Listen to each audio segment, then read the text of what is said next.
Selamat datang dalam pembelajaran daring kelas 5. Assalamualaikum warahmatullahi wabarakatuh.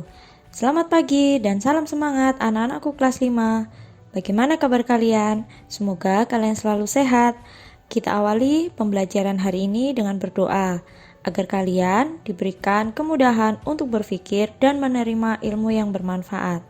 Hari ini kalian akan mempelajari tema 7, subtema 2, peristiwa kebangsaan seputar proklamasi kemerdekaan, pembelajaran 3.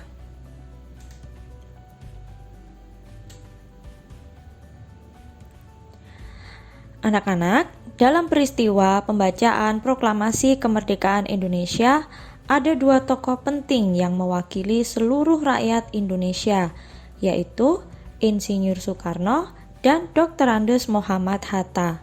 Kedua tokoh tersebut dikenal sebagai proklamator.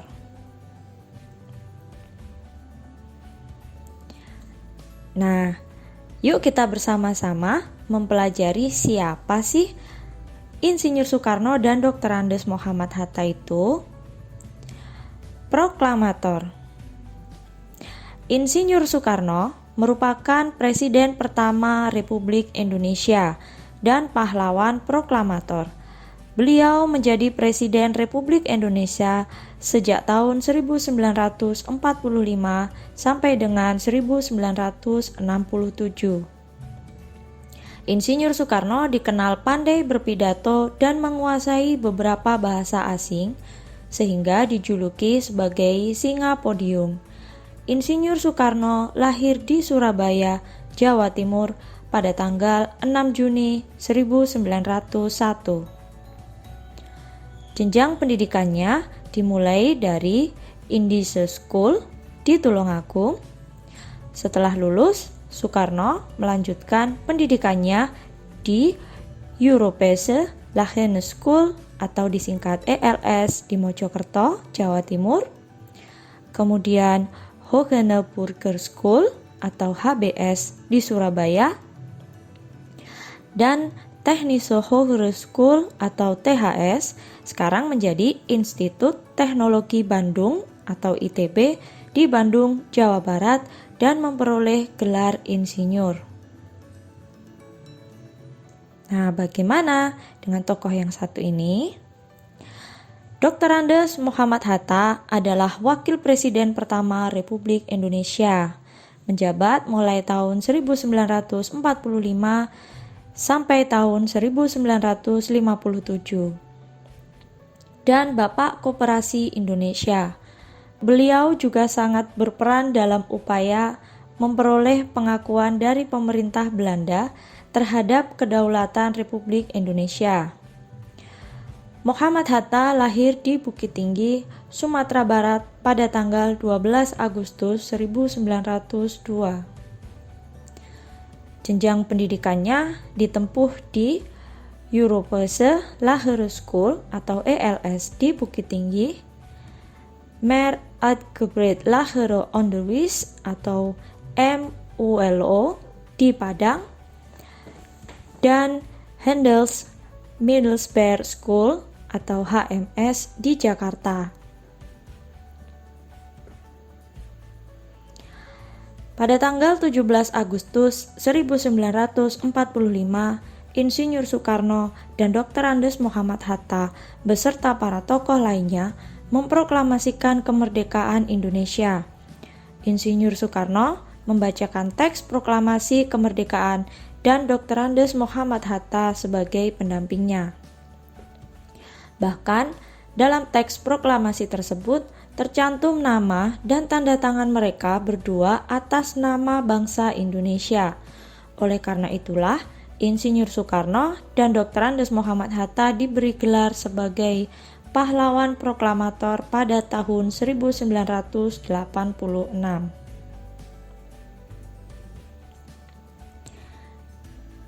Nah, anak-anak, sekarang ayo menulis.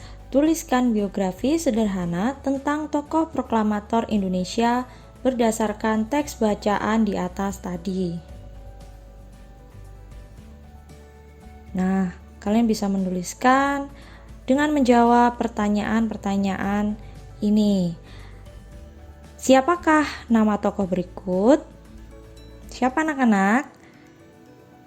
Benar sekali, ini adalah Insinyur Soekarno. Kapan dan di manakah beliau dilahirkan? Beliau dilahirkan di Surabaya, Jawa Timur pada tanggal 6 Juni 1901. Bagaimanakah riwayat pendidikannya?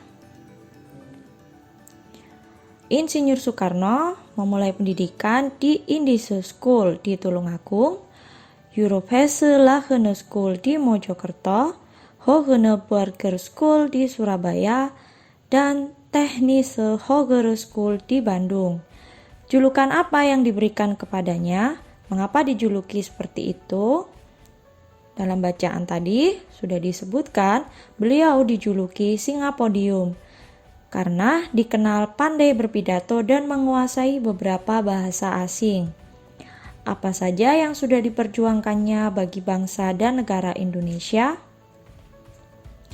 Beliau memperjuangkan proklamasi kemerdekaan Indonesia bersama Dr. Andes Muhammad Hatta dan tokoh-tokoh yang lainnya. Selanjutnya adalah tokoh ini. Siapakah nama tokoh berikut? Beliau adalah Dr. Andes Muhammad Hatta. Kapan dan di manakah beliau dilahirkan? Beliau lahir di Bukit Tinggi, Sumatera Barat pada tanggal 12 Agustus 1902. Bagaimanakah riwayat pendidikannya? Beliau mengenyam pendidikan di Europese Lagere School di Bukit Tinggi, Meer Uitgebreid Lagere Onderwijs di Padang, dan Handels Middelsberg School di Jakarta. Julukan apa yang diberikan kepadanya? Mengapa dijuluki seperti itu?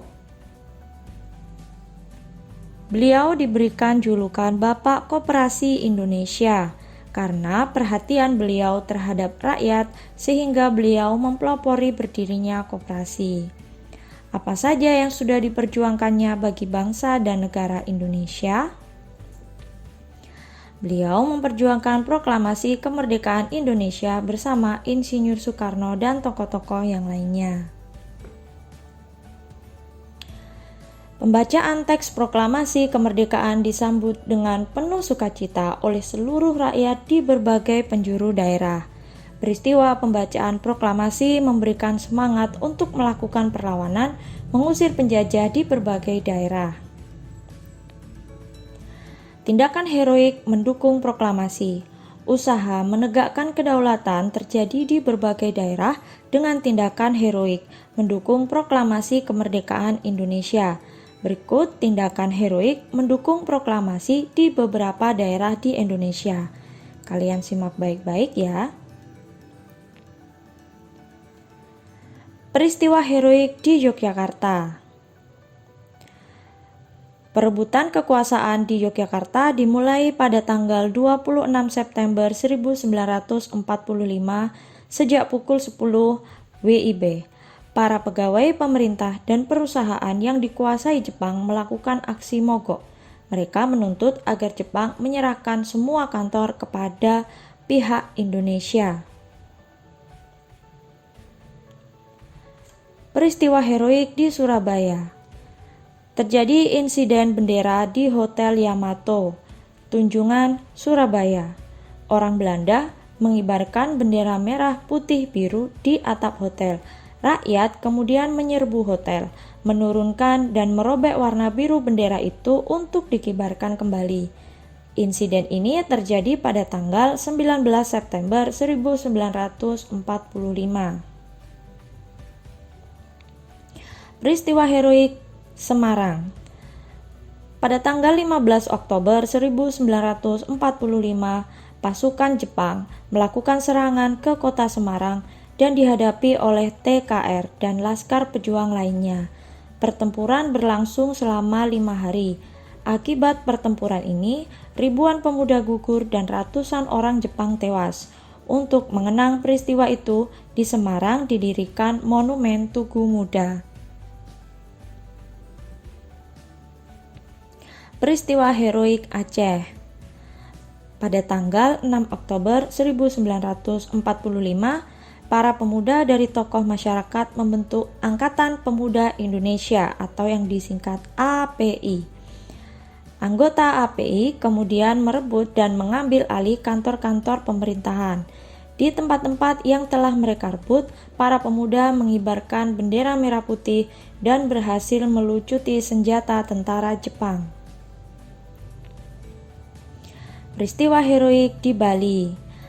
Pada bulan Agustus 1945, pemuda Bali membentuk organisasi Angkatan Muda Indonesia dan Pemuda Republik Indonesia. Upaya perundingan untuk menegakkan kedaulatan Republik Indonesia telah mereka upayakan, tetapi pihak Jepang selalu menghambat. Pada tanggal 13 Desember 1945, para pemuda merebut kekuasaan dari Jepang secara serentak, tetapi belum berhasil karena persenjataan Jepang masih kuat. Peristiwa heroik di Sumbawa. Bentrokan fisik antara pemuda dan Jepang terjadi di Kempe, Sape, dan Raba. Peristiwa heroik di Kalimantan. Rakyat Kalimantan juga berusaha menegakkan kemerdekaan dengan cara mengibarkan bendera merah putih, memakai lencana merah putih, dan mengadakan rapat-rapat. Namun, kegiatan ini dilarang oleh pasukan sekutu yang sudah ada di Kalimantan. Rakyat tidak menghiraukan larangan sekutu, sehingga pada tanggal 14 November 1945 di Balikpapan berkumpul lebih kurang 8.000 orang dengan membawa bendera merah putih. Peristiwa heroik di Palembang. Adanya upacara pengibaran bendera merah putih pada tanggal 8 Oktober 1945 yang dipimpin oleh Dr. A.K. Ghani. Pada kesempatan itu diumumkan bahwa Sumatera Selatan berada di bawah kekuasaan Republik Indonesia. Upaya penegakan kedaulatan di Sumatera Selatan tidak memerlukan kekerasan karena Jepang berusaha menghindari pertempuran. Peristiwa heroik di Makassar. Gubernur Samratulangi menyusun pemerintahan pada tanggal 19 Agustus 1945. Sementara itu, para pemuda bergerak untuk merebut gedung-gedung penting seperti stasiun radio dan tangsi polisi. Wah, ternyata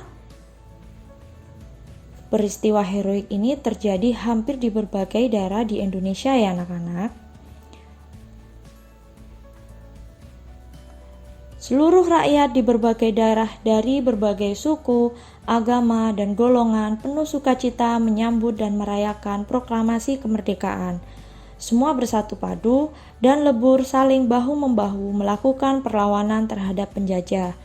Semua menunjukkan rasa persatuan dan kesatuan, tidak lagi memikirkan kedaerahan, suku, agama, dan golongan. Hanya ada satu identitas, yaitu Indonesia. Kita hidup di tengah-tengah masyarakat yang memiliki keanekaragaman di segala bidang kehidupan. Meskipun beragam dan berbeda, tetapi kita tetap bisa bersatu dan hidup dengan rukun. Indahnya hidup berbineka. Perhatikan lambang negara kita, burung Garuda. Lihatlah pita yang dicengkramnya. Pada pita itu tertulis kalimat Bhinneka Tunggal Ika. Kalimat tersebut diambil dari kitab Sutta Soma karangan Empu Tantular yang memiliki arti berbeda-beda tetapi tetap satu. Kata-kata tersebut kemudian diberi makna yang lebih luas dan menjadi semboyan. Meskipun berbeda-beda tetapi tetap satu jua. Semboyan itulah yang kemudian mengikat keberagaman bangsa menjadi satu kesatuan. Setelah memahami makna yang terkandung di dalamnya, kamu harus menerapkannya dalam kehidupan sehari-hari. Ketika kamu bergaul dengan teman dalam kehidupan sehari-hari, tentu kamu akan bertemu dengan keanekaragaman. Kamu harus menyadari perbedaan itu anugerah dari Tuhan Yang Maha Esa yang harus kita syukuri. Dengan demikian, kamu tidak perlu berselisih hanya karena adanya perbedaan. Dengan begitu, perbedaan itu justru membuat hidup makin indah. Indahnya hidup bersatu dalam perbedaan.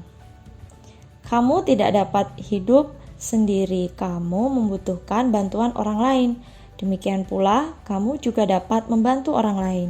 Dengan saling membantu di tengah masyarakat, hidup akan terasa aman, nyaman, dan tentram. Misalnya, dalam bidang keamanan masyarakat. Untuk menjaga keamanan masyarakat, setiap anggota masyarakat wajib melaksanakan ronda sesuai jadwal. Semua mendapat kewajiban yang sama, tidak memandang dia kaya atau miskin, tidak pula memandang asal suku dan agama. Dengan demikian, di masyarakat akan tercipta keamanan dan ketertiban. Itulah salah satu arti pentingnya persatuan dalam perbedaan. Apa yang terjadi jika tidak ada persatuan di masyarakat? Tanpa persatuan, kerukunan di masyarakat sulit terwujud. Setiap orang akan hidup mementingkan dirinya sendiri. Di antara orang akan muncul rasa saling curiga. Hidup tidak akan nyaman. Salah satu wujud nyata adanya kerukunan dan persatuan di masyarakat adalah tradisi gotong royong. Misalnya, bergotong royong membangun rumah. Gotong royong melibatkan semua unsur masyarakat. Tentunya, kalian juga pasti sering menemui kegiatan gotong royong ini di lingkungan sekitar rumah kalian. Misalkan dalam kegiatan kerja bakti. Iya kan?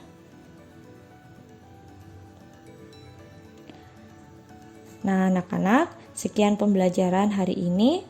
Terima kasih atas perhatiannya. Sampai jumpa pada pembelajaran berikutnya. Assalamualaikum warahmatullahi wabarakatuh.